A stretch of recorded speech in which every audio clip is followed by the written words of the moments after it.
Hey Nick, Hey Liam. what do you call a phasmid that fell into honey? I don't know, what do you call a phasmid that fell into honey? A sticky insect. That's so awful. Also, phasmid that fell into honey is quite a hard thing to say. It could be a new tongue twister. It could be a new tongue twister. Oh dear, that's awful. It could be a sticky walking stick. No? That's not funny. Okay, no. And roll the show.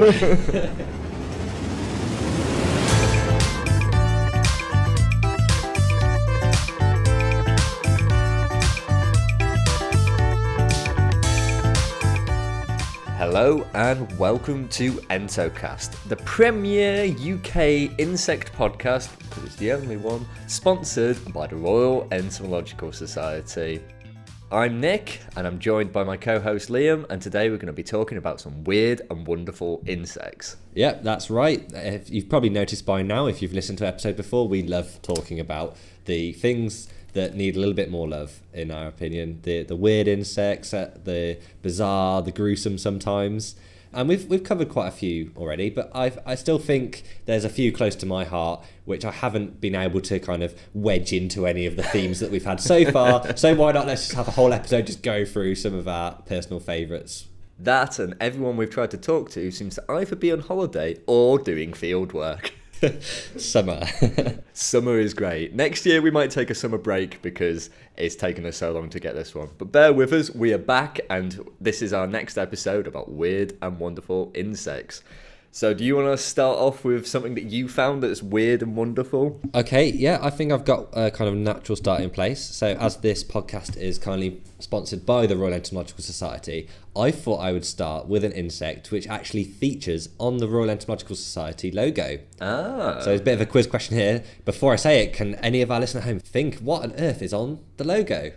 Well, if you have it to hand and look at it, you'll see it's a strange looking insect, not instantly familiar to all but the most hardcore entomologists, I dare say. It is, of course, the twisted wing fly. So these are insects which belong to the order Strepsiptera, and these are kind of really bizarre insects. So these are parasites, and they tend to parasitize aculeates. Bees are most commonly seen. And they're kind of gruesome in a way. I mean, we could almost have put this in the Halloween episode, in that they are internal parasitoids. But what they do is they actually burrow into the body of a bee as a larva. So they get picked up in the first place. I mean, you know, it's actually more difficult than it sounds to get on a bee. They tend to zip around at high speed. So the way they do it is the first instar larva, they climb up on a flower and then wait for the bee to come to them.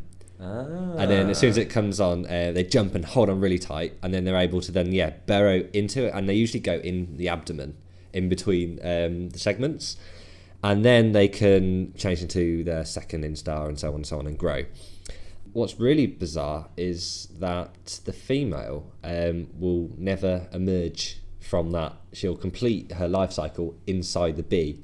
However, the males do emerge, and they have wings, and they fly off, and that's kind of weird in itself, because when we're used to looking at insects with two pairs of wings and then something else, we probably think of like a fly, maybe, something we talked about before. So it's got two wings and it's got two halteres. Well, it's kind of backwards on the twisted wing fly in that they actually have the back wings, the hind wings are the ones they use to fly, and then the front ones are kind of halter-like appendages, which I think is how they get the name. Is also the way they fly is really weird, so it looks like the wings are twisting round. I haven't actually seen a male flying. They're very, very rare. And then the male will find a female which is inside a bee. Oh, okay. And the way they mate without her leaving is she just kind of sticks her abdomen and her genitals out of the end of the bee. Is the bee alive at this point? Yeah, the only ones I've ever seen have been females, and it's when you find a weird looking bee, and then there's just like this little abdomen poking out between some of the abdominal segments of the bee, and you're like, oh, it's a Strepsiptera. And it's really weird as well, because I don't know if it's all bees, but I know definitely in some bees, for example, Andrena, when they're infected by twisted wing fly, they exhibit male traits when it's a female bee. Oh, so the actual infection changes the physiology of the host itself, which is really weird. Oh, that's very strange. And as a follow-up question, do you know why it's on the Royal Entomological Society logo? It's something to do with the guy who was doing the logo happened to work on these insects, I believe. So obviously he had a little bit bias, but he thought, why not? And, I think it's a fantastic logo. It's pretty unique. It's a pretty unique logo, and it does test your entomological knowledge straight away. It's a common quiz question at the Ento conferences. Hope I haven't spoiled a quiz. I think it was actually a quiz question at the last one I went to, and I definitely didn't get it. Oh, no. I think a lot of the parasitoids have super fascinating life cycles. Whenever we've done anything resembling doing Weird and Wonderful, I think when we did the Halloween episode, we came across a lot of parasitoids. They do just have strange life cycles, and it is that sort of alien inspiration type thing where you've got like insects poking out of other insects. And it does seem crazy that there are whole other organisms that entire life cycles take place on another organism. Yeah. It's crazy. Yeah, and I just found the whole thing about actually changing like the host itself, like the zombie ant, and the bees being different genders at the same time. I find that really bizarre. No, it is super strange, and I wonder if there's any sort of reason. Maybe it's just a side effect that just happens just because, or maybe there is some sort of advantage to making them behave in a different way. I don't know. It was a really interesting question. As far as I know as well, like I said, if it's a female and it was exhibiting male traits, she wouldn't then actually be able to breed herself. So I don't know if it's doing that on purpose or, like I said, if it's just a side effect. Very cool. Very cool. Good start to the show.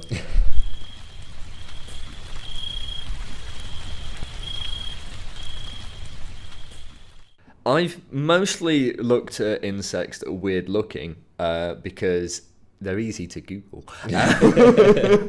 And also I found some of these quite interesting. So I think quite a nice easy one to start with that I thought was just super, super weird. Are you familiar at all with the Brazilian treehopper? I thought this might come up. Yes, Basidium globulare, I believe. I'm very terrible at my Latin pronunciation. This is a really strange insect because it's just so weird looking. The way I would describe it, because that's the thing with some of these weird looking things. This is an audio thing, so try and bear with me, listeners. But essentially, it kind of looks like almost like a cricket or something like that has a helicopter coming out of the top of its head, and then the helicopter blades have balls on the end of each of the rotors. That is probably the way I would describe it. But yeah, look at the picture in the show notes because that will probably be more. It's like some kind of Christmas decoration gone wrong. It genuinely looks like someone has tried to stick a random appendage on an insect and be like, yeah, this is a new insect, like trying to fake a new discovery or something. The reason I find this really, really interesting as well, it looks weird, but also we have no idea why it has this appendage. It's completely just unknown why it has it. And the balls that are on the rotors, as I'm calling them, they're just hollow balls of chitin, so there's no real reason that we can think of they might be there. There's a couple of different theories. Some people think it might be a sexual trait because when a lot of insects look weird, the normal reason is to try and attract a mate or something like that. And that's why we get so many weird and wonderful looking insects. But in this case, in this species, it occurs in both sexes. So it's probably not a sexual trait. The other theory is that maybe it can deter predators because if it looks like an unusual shape, maybe the predator will be a bit put off, like, I'm not sure about eating that. Like, if you see a funky looking sandwich, you might think twice, and I think it's the same for insect predators. And I guess as well, it could just literally make it more difficult to eat. Yeah, exactly, because you've got these weird hard chitin balls like on it. It would be quite difficult. Another theory is it could have a sensory function too. Maybe it's able to hear or just detect like changes in wind or something like that. The thing is, we really don't know, and that is something that I find that interesting about science overall, like the amount of stuff we just don't know, and there's so many unanswered questions and so much to know. I find that really cool. But yeah, that's sort of a weird insect that I thought was a good one to look at because it's just funny looking. And it's a Brazilian treehopper, so I take it it's from Brazil? Yeah. I think it occurs in other parts of South America as well, but Brazil, Yeah. So I wonder, like, if this thing had existed in the UK, where obviously there's been a big history of entomology, would we know what these things did by now? Because it is so weird. But then I'm sure there's things in the UK which are really bizarre that no one knows why. Yeah, no, I'm sure there's many things in the UK that are just completely undiscovered as well. There'll be lots of stuff that we haven't quite got any sort of characterization of. For example, there was the wasp that you found that we only seem to find every 20 years or so. Yeah. Just one specimen, so we know nothing about it. So yeah, it's one of those weird things, but maybe one day we'll know more about it. And it also makes me a bit excited because there's probably a lot more weird insects out there that have yet to be discovered. And things we could learn from them. Definitely. If we find these chitin balls do have some sort of sensory function or something like that, then there's a possibility it could lead to biomimetics or something like that, which is always cool. Maybe they use them to talk to aliens. Maybe. That would be a very interesting find. Plot twist. Plot twist. They use it to communicate with tardigrades. Yeah.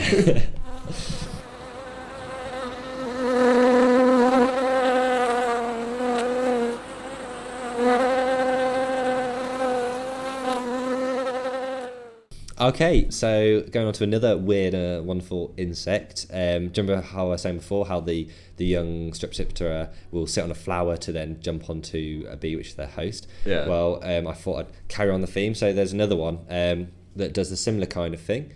It seems to be if you're a parasitoid or a parasite of bees, I guess it's just the easiest way to actually get hold of a bee. Just wait on a flower. Bees love flowers, and you're not going to catch them normally. So there's something else that does that as well, which is oil beetles. Okay. So these are really cool group of beetles. Melonidae, I think, is the family.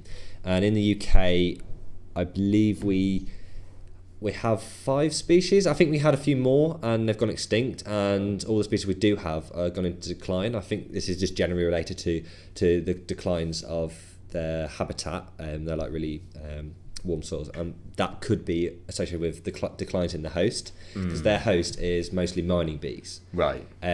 Some species of those which have declined, and some of those because of the habitat. So I think it's all this thing like you lose the habitat, you lose species associated with it.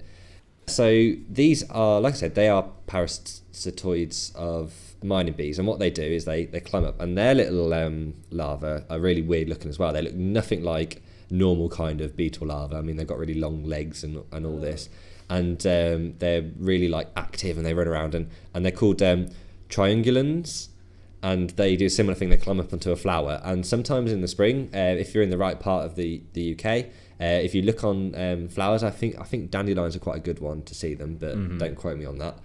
And a bee comes along, and then they jump on the back, hold on really tight, and then ride it all the way back to its burrow, which obviously is a mining bee, so that'd be underground in kind of loose sandy soil. And then they're free to then jump off and feast away on the bee's eggs, which obviously the bee's been working really hard. So it's not great for the bee, but it's fantastic for the oil beetle. And if you've never seen one, these are quite spectacular when they are adults. They have a huge degree of sexual dimorphism, because the females have these huge abdomens which are just stuffed full of eggs and egg-making machinery. And because it's such a risky strategy, they have to produce a hell of a lot of eggs, just with the hopes that 1 or 2 will actually be able to grab hold of the right kind of bee. But yeah, that's another fantastic little insect. Yeah, no, that's really interesting. And it's funny you say about carrying on the hanging on to flower theme, because I have an insect as well that seems to hang around on flowers for a slightly different reason. It's not a parasitoid, but I was looking at the spiny flower mantis, Pseudocreobotra wahlbergii. I assume it was discovered by Mark Wahlberg. So this is a mantis that's from the southern part of Africa, and it disguises itself like a flower, and it hangs out near flowers, and like your parasitoids, it waits until a bee or something comes there, but rather than parasitizing it, it just seizes them from the air and eats them. And it's again another one that is very, very sort of interesting looking, because It looks like a flower if a flower had taken steroids and was going to war. Because it's like sort of spiky, but also looks like a flower.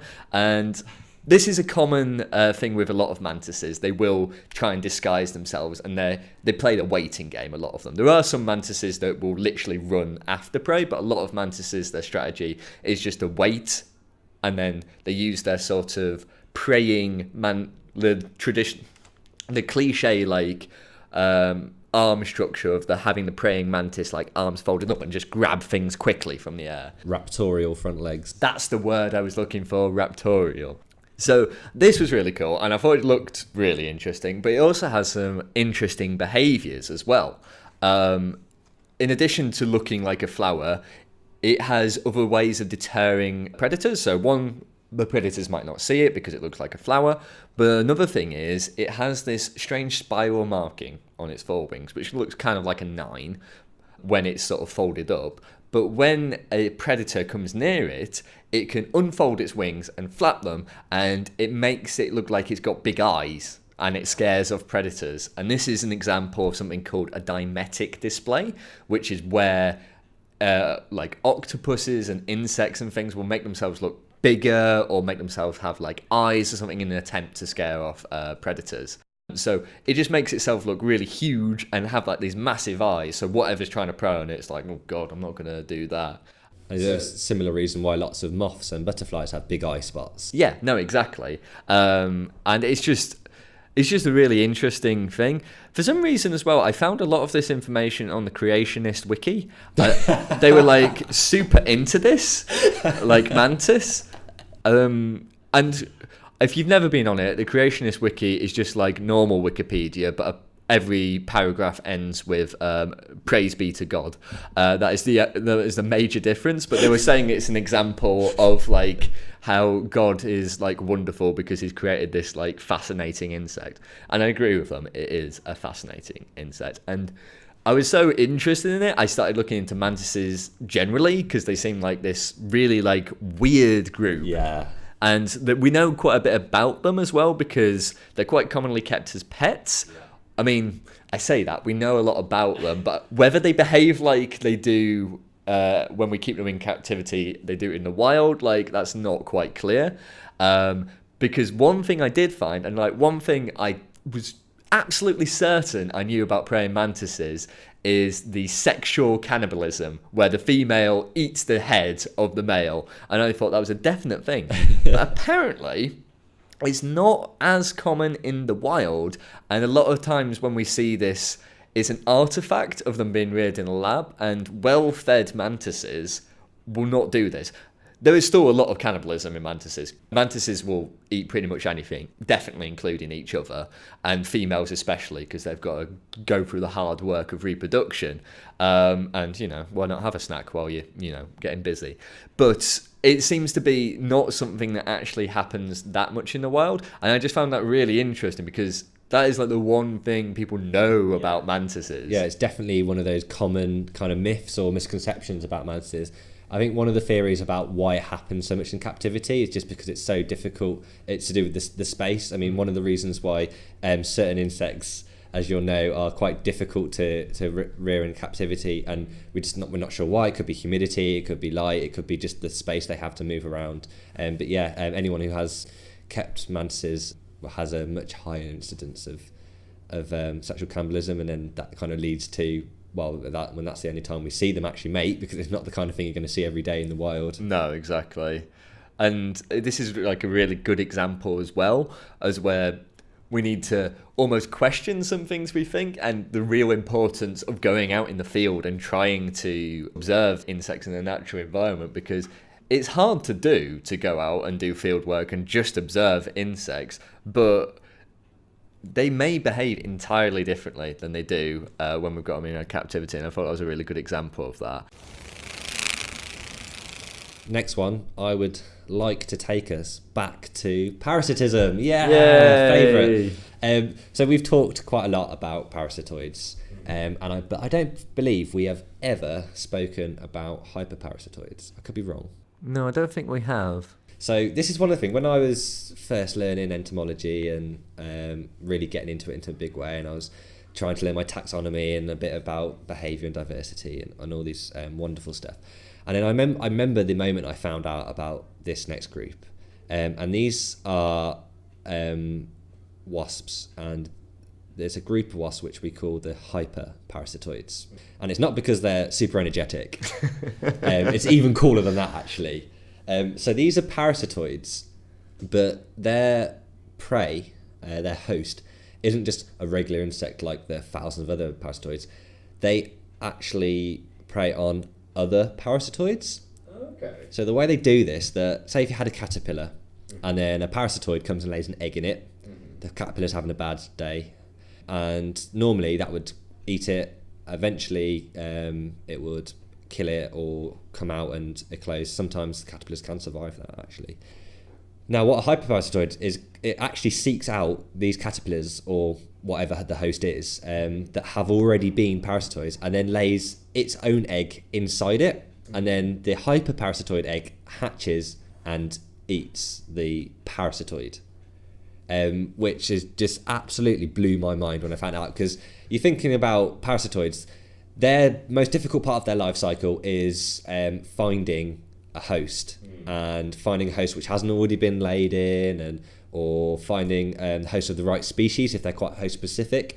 Now the hyperparasitoids have then, not only have they got to find the host, they've got to find the host which has the right kind of parasitoid already in it. So just the levels of chemoreception and the numbers here just blow my mind. How can that be a viable strategy? And it's not just one species doing it, there's loads of species of hyperparasitoids. Yeah, I think it goes to show like how diverse and like interconnected the whole group of insects are, that they can be groups that specialize on groups that specialize on groups. Yeah, like is crazy some of the diversity that comes out of it, and I can see where that blows your mind. I think that the thing that was similar to that really blew my mind when I was learning about entomology was the telescoping generations in aphids. Like it's a similar sort of thing where like an aphid could be pregnant with an aphid, but instead of an aphid being pregnant with an aphid, this is a parasite of something having a parasite of it, and that, yeah, that's crazy. And it's these kind of moments as well that always reminds me of a great poem by a mathematician, actually, Augustus de Morgan, and I just think it's fun. I'm just going to read it out. It's called Siphonoptera, which is of course fleas, and it goes like this: big fleas have little fleas upon their backs to bite them, and little fleas have lesser fleas, and so ad infinitum. And the great fleas themselves in turn have greater fleas to go on, while these again have greater still, and so on.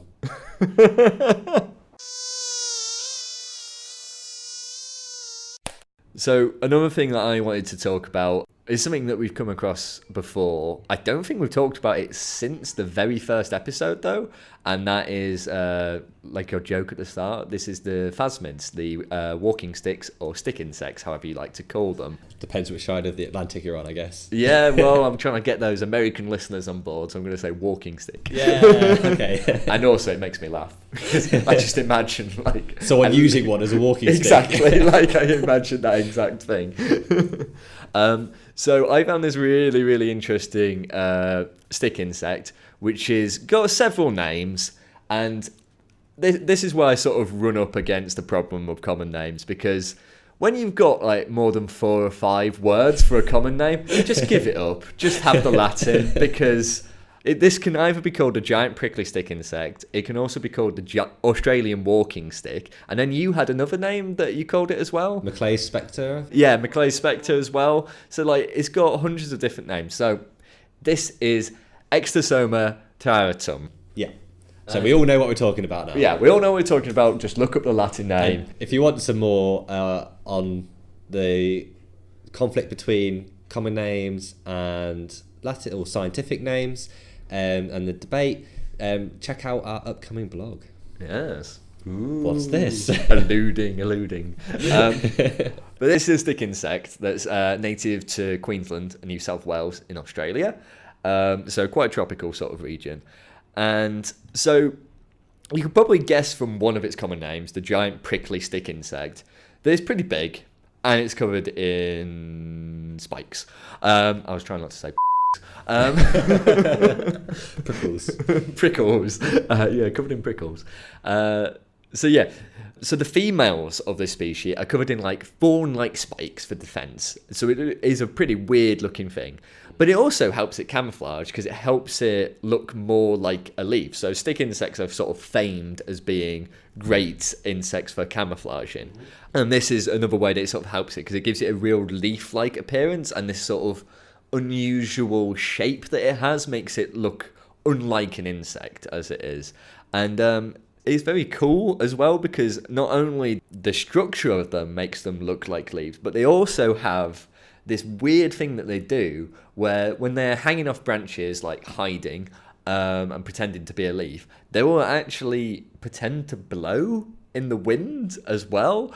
And I just find that sort of crazy. That's an adaptation they've managed to evolve. The fact that they will simulate wind to that extent, and that, yeah, and I guess that would help you look like a leaf. But for the listeners' benefit, I am swaying from side to side in my seat to demonstrate the behaviour. But yeah, it's crazy. And I was thinking about this the other day, and I had a bit of a chat with some friends, and I was kind of thinking, there must be a name for this behaviour, like the one before, the wing flashes. We had the name. Remind me what that was. Dimetic display. So, you say that, we know exactly what the kind of thing we're talking about. But I couldn't, for the life of me, think of the name for this swaying kind of behaviour. I don't know if you've come across... No, I couldn't find any names for it, but I had a few ideas. So, as I'm sure a lot of you know, there is a famous Bob Dylan song, Blowing in the Wind. So I thought that maybe we could call it like Dylanism or Dylanaddyism or something like that. I like that a lot. It sounds a little bit like the study of Bob Dylan, though. So I feel like I need another like ending to it rather than ism. Yeah. Maybe we could start a campaign to like kind of make that the official name for this behaviour. Dylanism. Yeah. Because like I said, the praying mantis also do it to help them camouflage. Yeah. They're not defending from predators, they're hiding themselves from prey, but it's just the same kind of movements. Well, that was interesting as well because I was looking into that. Praying mantises may also have another reason for that, and apparently this sort of swaying from side to side can also help them distinguish the foreground from the background. It helps them with distance. Their sort of 3D and distance vision. I think lots of primates do that before they jump. The head goes from like lemurs and that. So this may be a way of them also trying to detect their prey, which is quite cool. I don't think this is the case for the stick insects. Maybe it's just trying to see how close the leaf is. Yeah, maybe. So it can pounce before it escapes.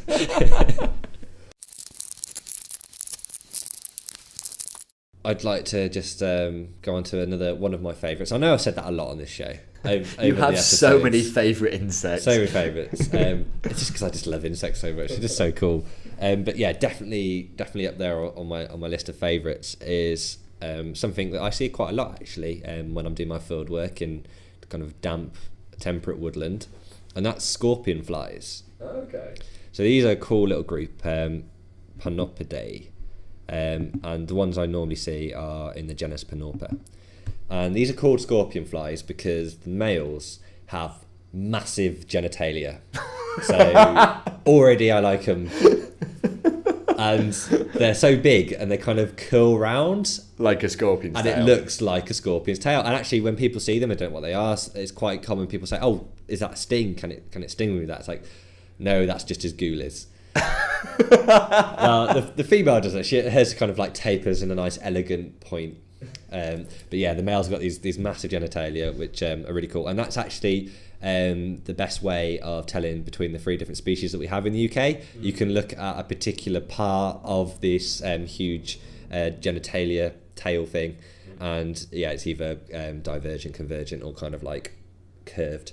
But anyway, I digress. So they're really cool, and they're one of these insects that look like someone's gone into the leftover pile. Like when God was creating all the insects, he had a leftover pile, and he's just stuck any old thing together. So we have this weird tail, and then these wings which look like lacewing wings with spots and stuff, and then he's got like grasshopper parts in there, and they've got these big long legs, and then they've got this like really long weird face. So they're bizarre looking. Again, there'll be a photo in the show notes showing. But yeah, they're not terribly uncommon. One of the reasons why they're my favourites is I think their life cycle is pretty, and their ecology is pretty cool as well. So they specialise on feeding on dead insects. Okay. So they're scavengers really. And one of their favourite places to find a meal is actually pinching it from spiders' webs. So they'll like go up and they'll get insects which have either just got caught, or even they'll get the remains of insects from spiders' webs and take them off and feed them. And it's not always just to feed themselves. Well, one of these groups of insects which exhibit these nuptial gifts.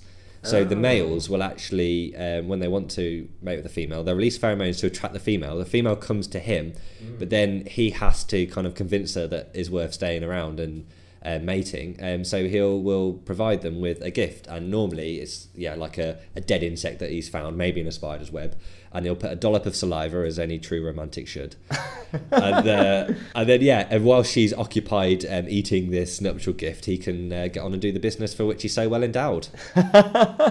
Well, how do they avoid getting caught in the spider's web? I always just assumed that was a risk that they take, and if it was a big spider, they could get caught and the spider could get them. But I've also heard that sometimes they'll actually just get the spider if it's a small spider and they fancy it.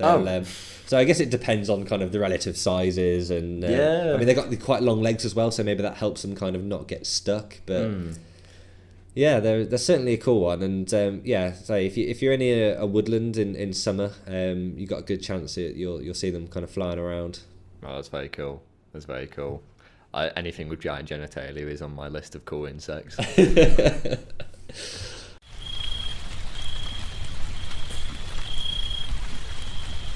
So, Liam, did you ever play Pokemon? Pokemon? What's this? I've never heard of it. Okay, Liam's being sarcastic, audience. You played the first generation of Pokemon, right? We were both kids during the time that there was all the rage. Oh, yes. So, were you familiar with the bug Pokemon? Of course, they were my favourite. I was a bug trainer. Of course. So, what is the first bug-type Pokemon that probably springs to mind for you? Caterpie. And I was delightfully surprised when I found out that Caterpie is a real insect. Yeah. So I don't mean that in any sort of it's sort of based on it. I mean, obviously you can catch it with a Pokeball. Okay, so it's definitely based on this insect, but the insect looks exactly like Caterpie. It is sort of crazy. So this is the caterpillar of the eastern swallowtail butterfly, Papilioglaucus, and they're really interesting looking caterpillars because they do look like Caterpie, obviously. So they have this sort of big long body, the big eye type markings, and they have the funny thing that sticks out. But that's not actually out all the time. This antenna-like structure that you might have seen on Caterpie, this is the osmeterium, which is a defensive organ, and it only actually comes out when the insect feels threatened. And what it actually does is it emits a load of foul-smelling terpenes to deter predators. So terpene, I mean, if you've ever used literal terpene to it's paint stripper, it smells awful, and apparently it smells awful enough to deter predators. So when it's threatened by something, it will just emit this and it will just scare off the predators. And the other thing it does to get rid of predators is it has these eye spots, like I said. So they're not its actual eyes, because that would be slightly ridiculous. I don't think it'll be able to focus on anything. It's just eye spots. And if it has the eye spots and the osmeterium out, it actually gives it a bit of a snake-like appearance, and that can deter birds, because obviously birds are not fans of snakes. Yeah. And there's the elephant hawkmoth larva. It doesn't have the osmeterium, but it has these big eye spots, and it does a similar thing. That will rear up when threatened. And quite a lot of time people say, there's a snake in my garden, even though it's very unlikely to be a snake. And it turns out to be these elephant hawkmoth caterpillars. Yeah. And I had another caterpillar with a similar kind of thing that I was going to talk about as a weird thing. This was one that we have in the UK is a puss moth. Oh, yeah. So it's another one of these things where they have this bizarre defensive behaviour. So this one rears up and It has like a red ring around its head. Oh, cool. And then it has like these spots, eye spots on Yeah. its body. So it looks like a big mouth. Oh, So, wow. whereas its real mouth is in the middle of that, but like normal sized. Yeah. It's got this big red mouth, and then no matter which way that the threat is coming from, it will turn and face them like it's about to bite them. Oh, that's really cool. No, it's something you see quite a lot. It's almost like evolutionary bluffing, I guess, because they've all sort of evolved these different ways to do it. And this eastern swallowtail butterfly, throughout its whole life cycle, it has loads of different ways that it's trying to deter predators. I don't know if it's particularly preyed upon or something, because when it looks like Caterpie, this is actually in the later stages of its larval development. When it's in its first instars, it actually looks like bird droppings, and that's its way of deterring predators. Which I thought was really cool. And then even when it's an adult, in some parts of the US where it occurs, there is a dark morph that exists.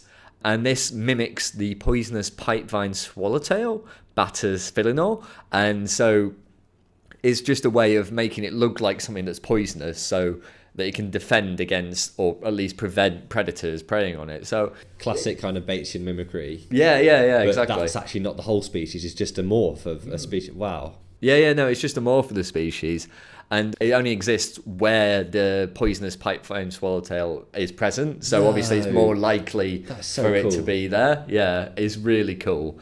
I absolutely love as well the bird poo mimicry. There's a few caterpillars, but there's also like adult moths which do the same kind of thing. And I just think it's just so ingenious. It's just hiding in plain sight. No, it is great. And if you remember when we talked about, we did the Insect Oscars round 2, we talked about the ironclad beetles. Yeah. They do the same thing as well. They look like bird droppings, which, it's a great way for people to avoid you. Just look like poo.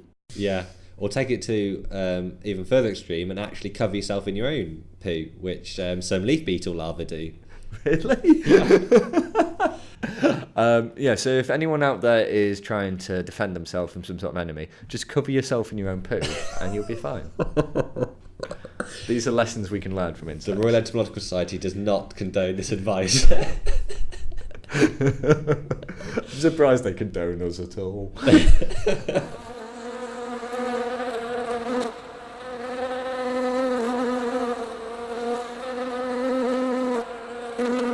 Okay, so that's a few of our personal favourite weird and wonderful insects. I think that's probably all we've got time for. I have loads more. Yeah, I have loads more, and I'm sure we could talk about them all day. We could maybe do some shout-outs. So you got any that you want to quick shout-out? Hummingbird hawk moths, because that's like our European hummingbirds. So we don't have hummingbirds in the UK or in Europe, but these look so much like them. We basically do have hummingbirds. And also, they are a lucky omen, and a swarm of these moths were seen flying across the English Channel on D-Day, and obviously that went well for us. So they've been taken as like a good omen.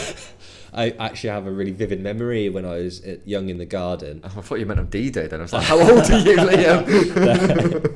But yeah, I just remember running inside and saying, Mum, I've just seen a hummingbird.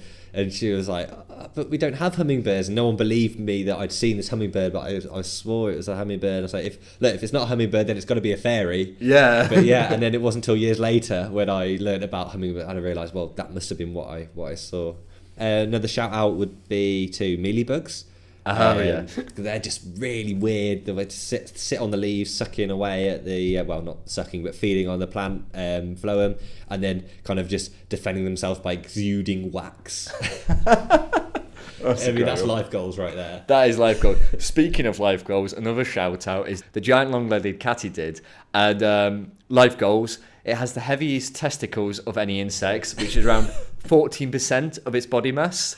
And I did some quick maths. And if my testicles were 14% of my body mass, there would be 10.5 kilos. Wow. I mean, who decided to do that research? It's like the bee stinging on the body again. Oh, God. Another shout out, stalk-eyed flies. These are where the males literally breathe in air and pump their eyes out as far apart from their head as possible, and because this makes them super attractive to the females. Oh my goodness. So yeah, if you're down the pub and you're trying to attract females, all you need to do is make your eyes appear far apart. So maybe get some like weird glasses or something. I don't condone this advice. Never mind the Royal Entomological Society. I don't condone this. I think we really must stop there though, because we could go on forever talking about weird insects, and we should save something for future episodes. If any of our listeners have any shout outs they'd like to do, then feel free to comment on the episode. Yeah, and you can also contact us on Twitter @EntoCast and send us any sort of weirded. To be honest, send us anything insect related. We're going to enjoy it. And as always, thanks to the Royal Entomological Society for sponsoring this podcast. Yeah, and if anyone has any questions, send us an email at entocast@gmail.com, or you can contact us through the website www.entocast.com. I've been Liam. And I've been Nick. See you next time. Goodbye. Thanks for listening. Goodbye.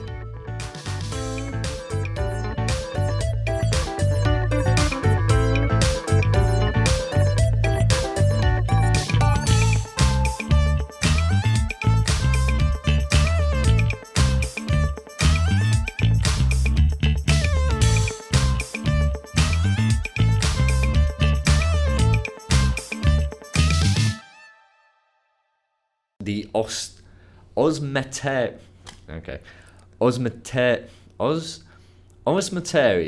Osmeterium.